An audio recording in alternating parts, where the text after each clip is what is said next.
2023 সালে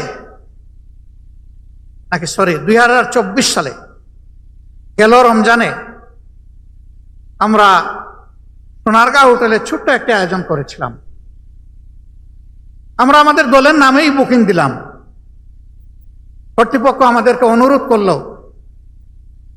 দেশের পরিবেশ পরিস্থিতির কারণে আপনাদের কাছে আমাদের একটু দুঃখ প্রকাশ করতে হচ্ছে। আমরা বললাম, কি সেই দুঃখ প্রকাশ? তারা বললেন, মেহরবানি করে আপনারা কোনো ব্যানার দিবেন না।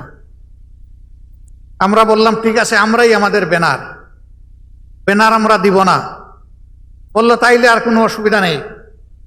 আমাদের ইফতার মাহফিল শুরু হওয়ার 3 ঘন্টা আগে পুলিশ পাঠিয়ে দিয়ে বলা হলো, আপনারা ইফতার মাহফিল করতে পারবেন না। আমি তখন আমার বাসা থেকে সোনারগাঁও হোটেলে যাওয়ার পথে আমার সহকর্মীরা জিজ্ঞেস করলেন, কি করব? আমি বললাম, আমাদের যারা দাওয়াত পেয়েছিলেন তারা কি এসে গেছেন? বলে যে হ্যাঁ, তাদের অনেকেই এসে গেছে।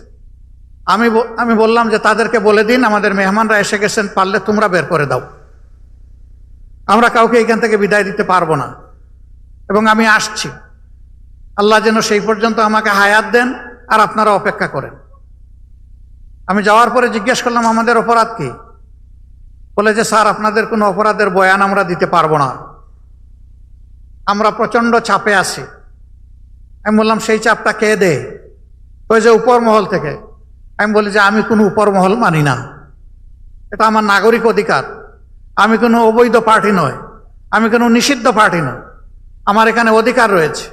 আমার অধিকারের বলে এখানে আমরা আজকে দাওয়াত দিয়েছি মানুষকে, আর সেই দাওয়াত কবুল করে লোকেরা এসেছে। আমি শুধু অতীতের ফ্যাসিস্ট বাংলাদেশের একটি ছোট্ট উদাহরণ আপনাদের সামনে পেশ করলাম। এই ছিল আমাদের বাংলাদেশ। আমরা 13.5 বছর আমাদের কেন্দ্রীয় কার্যালয় সহ আমাদের সারা দেশে শত শত কার্যালয়ের একটাও আমরা খুলে কাজ করতে পারিনি। সবগুলা কার্যালয় আমাদের বন্ধ রাখা হয়েছিল। আপনারা জানেন, এক এক করে আমাদের 5 জন শীর্ষ দায়িত্বশীলকে তৎকালীন আমিরে জামাত সহ অত্যন্ত নির্মমভাবে পাশবিক কায়দায় মিথ্যা অভিযোগে তাদেরকে বিচারিক হত্যার মুখোমুখি করে ফাঁসিতে ঝুলানো হয়েছে। আরো 6 জনকে জেলের ভিতরেই মৃত্যুর দিকে ঠেলে দেওয়া হয়েছে। আর একজন মৃত্যু যন্ত্রণা কাঁধে নিয়ে, ঘাড়ে নিয়ে, বুকে নিয়ে তিনি এখনো বেঁচে আছেন। তিনি আমাদের ভাই এটিএম আজহারুল ইসলাম।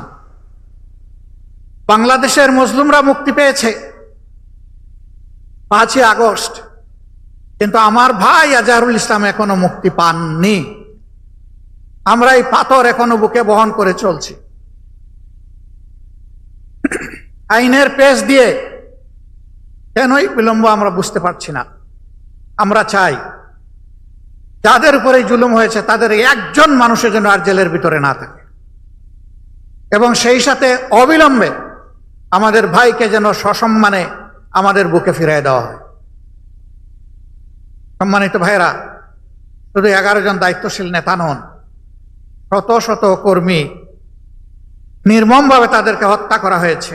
অসংখ্য যুবককে থানায় ধরে নিয়ে থানার মেঝেতে শুয়ে পায়ে বন্দুক ঠেকিয়ে গুলি করে তাদের পা বিচ্ছিন্ন করে দেওয়া হয়েছে, হাত কেটে ফেলা হয়েছে, 2 চোখ তুলে নেওয়া হয়েছে, ঘর বাড়ি থেকে তাদেরকে তাড়িয়ে দেওয়া হয়েছে, গুম করা হয়েছে, চাকরি থেকে বিতাড়িত করা হয়েছে, ব্যবসা বাণিজ্য তছনছ করে দেওয়া হয়েছে, বোলডোজার দিয়ে আমাদের নেতৃবৃন্দের ঘর দুয়ার ভেঙে ছাতু বানিয়ে ফেলা হয়েছে।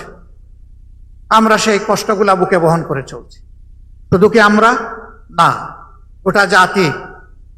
সরকারের বিরুদ্ধে যাদেরই অবস্থান ছিল, ফ্যাসিবাদের বিরুদ্ধে যাদেরই অবস্থান ছিল, সেই সমস্ত রাজনৈতিক দল, ওলামায়ে কেরাম, প্রতিবাদী কণ্ঠ, সাংবাদিক বন্ধুগণ, কাউকেই তারা ছাড় দেয়নি। সকলের উপর তারা জুলুম করেছে, সবাইকে খুন করেছে, সবাইকে অপদস্থ করেছে, সবাইকে অপমান করেছে, লক্ষ লক্ষ মামলা দিয়ে কোটি মানুষকে বারবার জেলের ভিতরে নিক্ষেপ করেছে। আমরা চাই এই অন্ধকার যুগ, আওয়ামী জাহিলিয়াত আর বাংলাদেশে ফিরে না আসুক। আফসোস, এই দলটি দেশের সব কিছুর তারা ঠিকাদারি গ্রহণ করেছিল। বাকি সবাইকে চোখ রাঙিয়ে কথায় কথায় বলতো অমুক দেশে তমুক দেশে চলে যাও।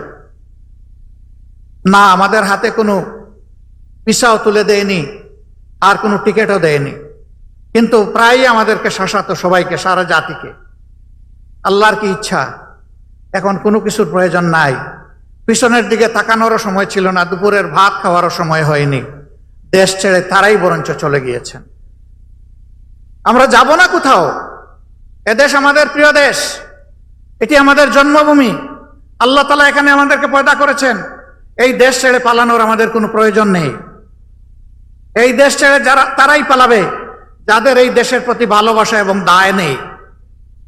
যাদের ভালোবাসা এবং দায় আছে তারা বুকে গুলি নিবে, কিন্তু দেশ ছেড়ে পালাবে না ইনশাআল্লাহ। 24-এর এই গণ বিপ্লবের পর যে নূতন বাংলাদেশ গড়ার সম্ভাবনা আমাদের হাতে ধরা দিয়েছে। আমরা দল, ধর্ম, জাতি নির্বিশেষে